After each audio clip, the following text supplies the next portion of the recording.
Moi, je pense que maintenant que le texte va être voté à l'Assemblée, que la loi ordinaire va être votée, c'est au Sénat de s'emparer du sujet. On peut travailler sur les textes, sur les amendements qui ont été faits, et je crois que le Sénat devra déterminer son attitude.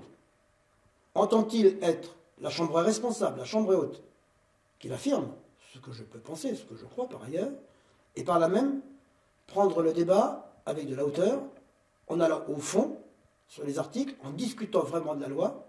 Ce serait l'attitude, à mon avis, qui donnerait au Sénat un rôle important, prépondérant et qui serait apprécié.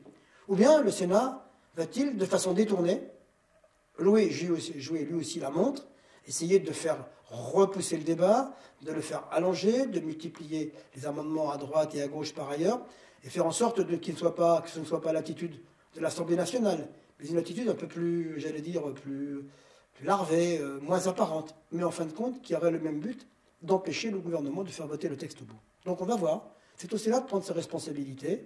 Sera-t-il à la hauteur? Sera-t-il ce que j'espère, ce que je peux croire par ailleurs?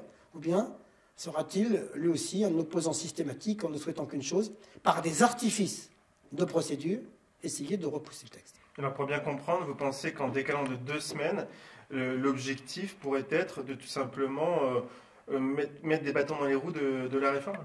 Vous avez compris que essayer de gagner 15 jours, c'est essayer de faire en sorte que la réforme ne soit pas votée avant l'été. C'est comme tel, je le prends comme tel. Il y a les grands principes, puis il y a les petites arrière-pensées. C'est clair. Donc, ce que je pense, c'est que, d'ailleurs, tous les travaux de la conférence de financement sont déjà pris en compte dans les amendements que propose le gouvernement. Ce que je souhaite, ce que nous souhaitons, c'est que la conférence de financement continue à travailler positivement comme elle le fait. Et que sur les sujets sur lesquels il y a besoin d'apporter des précisions, des éléments